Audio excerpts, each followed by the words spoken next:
This is Cody at frontierlife.net. Wanted to shoot an extension video today on how to make a figure 4 deadfall, so stick around.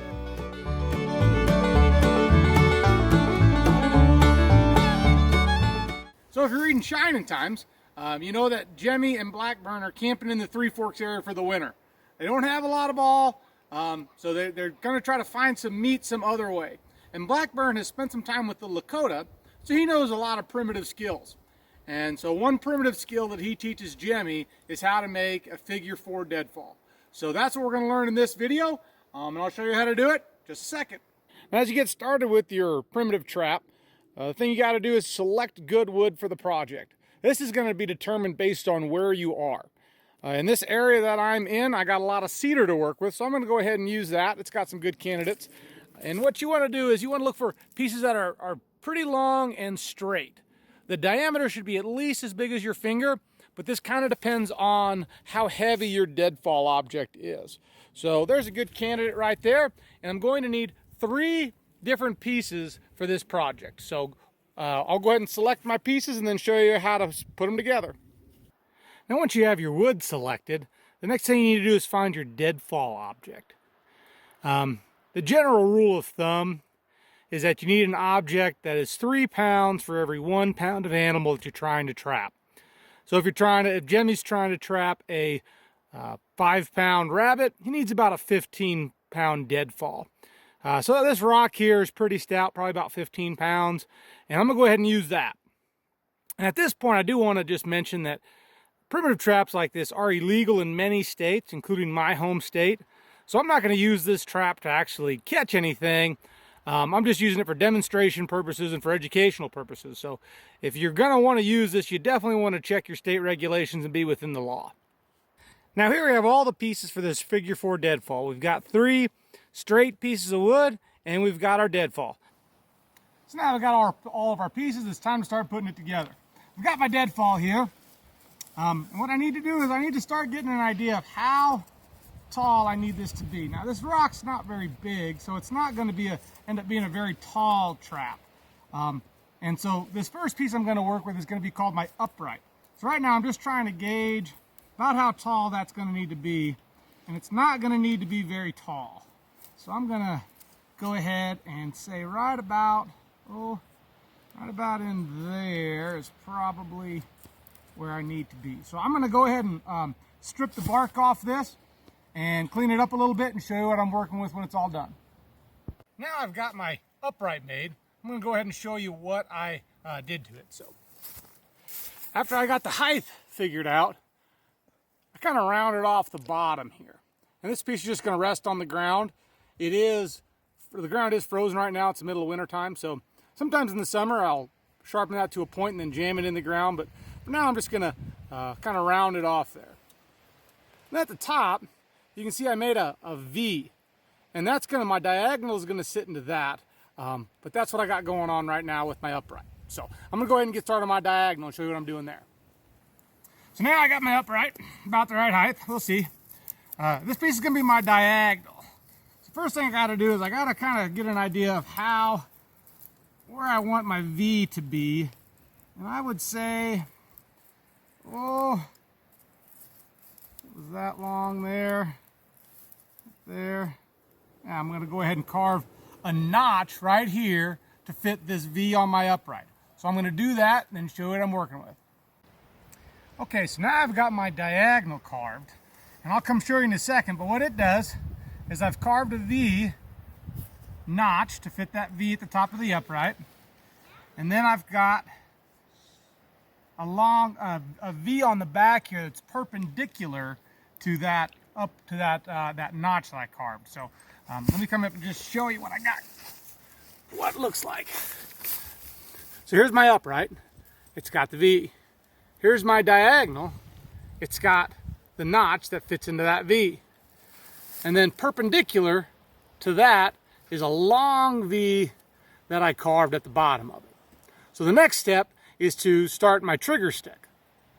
So now we've seen the upright, we've seen the diagonal, and now what I'm working with here is my trigger stick. And the first thing that you'll see is that I carved kind of a 7 notch back here And that is where the diagonal hooks in. Let me show you. So here's my diagonal, and there's my 7. And the diagonal is going to go lock in there like that. Now the last piece I have to carve is I have to find out where this trigger stick is going to lock into my upright. Oop, I got upside down. Where this trigger stick is going to lock into the upright. So what I got to do, got to get my deadfall, get my diagonal, get my upright, and it's going to be right in there. That's going to come in about right there. So that means about right in there. The whole thing's kind of feels like it's going to hold together right there. So what I need to do now I need to set that up. I need to reset that up. Just about had it. And these primitive traps, they're kind of hard to hold together while you get the hang of it, so don't be frustrated if it starts to fall down on you and feels like it's coming apart. So I'm going to go ahead and carve my shelf right there, and then I'll show you what I'm working with.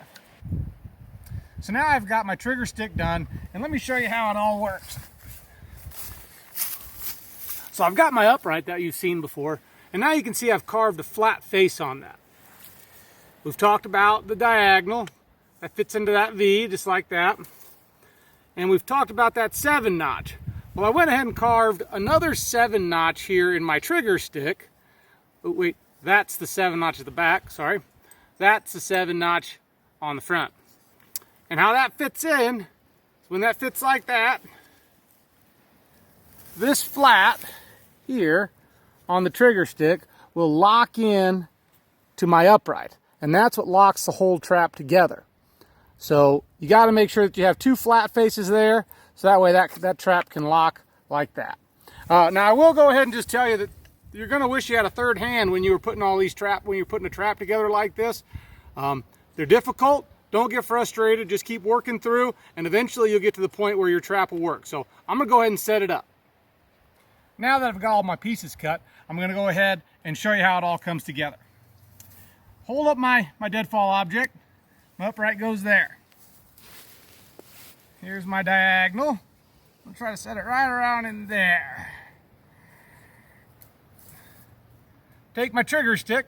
I did carve a point on one end, so that's going to be the front. Hook in there. Oops. There you go. Now my upright's the correct way. Hook in there, and then hook in there. So now, this is probably going to take some fine tuning to get to the point where it will set. That's pretty good though. That's basically it.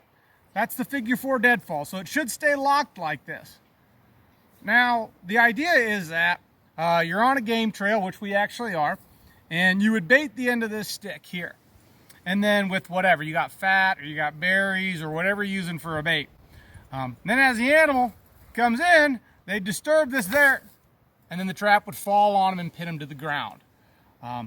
So that's how you make a figure 4 deadfall. Here's a close-up of what we got going. You can see my upright right there. Got my diagonal coming in, and that's what the deadfall rests on. Trigger stick there, my 7 notch, my V's that fit together. There is that flat. I hope you can see it. Where are we at here? Yeah, there's that flat on how the whole thing locks together. So again, they're pretty temperamental. You're going to wish that you had another hand when you were doing it, but hang in there and you'll get it. Thanks for watching this extension video from the Jemmey Fletcher book, Shinin Times.